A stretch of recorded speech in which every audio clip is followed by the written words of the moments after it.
Shabbat Shalom. In this week's Parsha, we begin the new book of Shmot, the book of Exodus.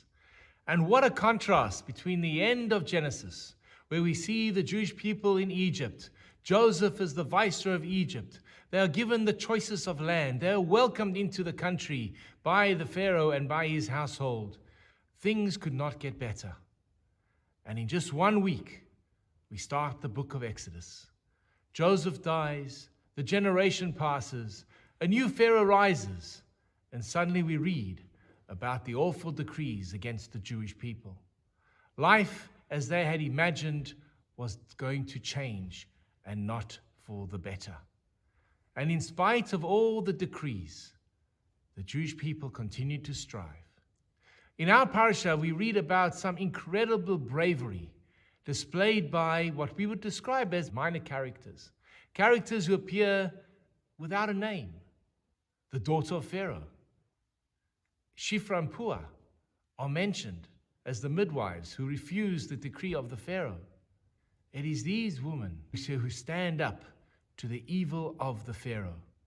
Not only do they stand up to the evil of the Pharaoh, they save those with whom the decree was against. And this is such an important and powerful lesson.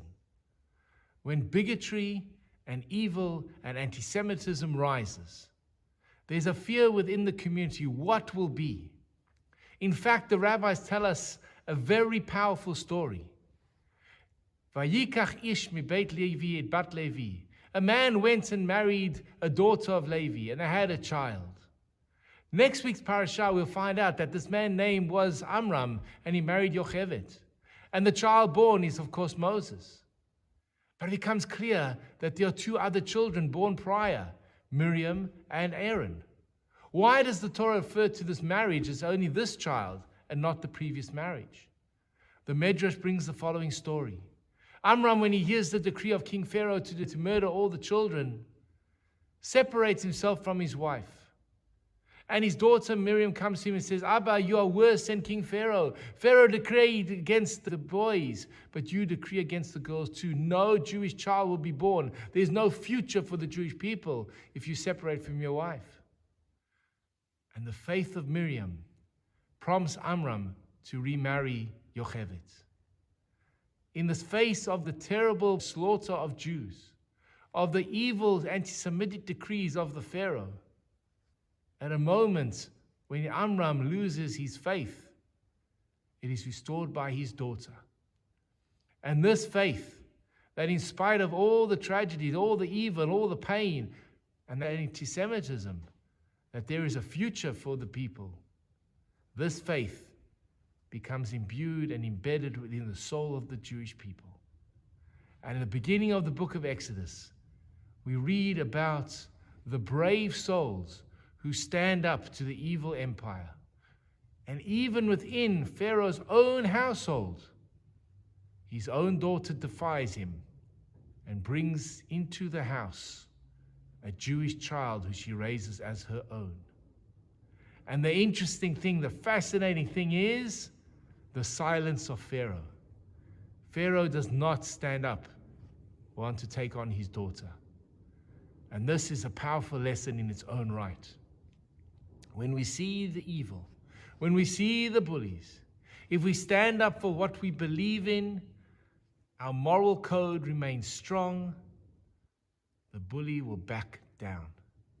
The Torah and the rabbis say that Moses had many names, but the only name that he actually keeps and is referred to by Hashem himself is the name bestowed upon him by the daughter of Pharaoh, Moshe. What a powerful lesson about standing up to your moral code in the face of evil. When the world goes crazy, it is those good people that are able to stand up. The Torah makes it very clear that it's not a Jewish-centric book. It's a book of values for humanity. There are universal values at play, and we celebrate those values wherever we see them. So much to talk about in this week's Parsha. This is a mere tip of the iceberg. Enjoy this week's Parsha. Embrace the book of Exodus and look for the wonderful insights and draw from them messages for yourself.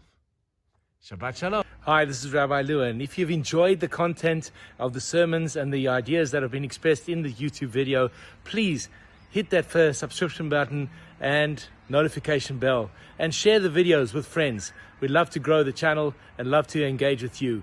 Please share your comments in the section below. I'd love to hear from you. Have an amazing day.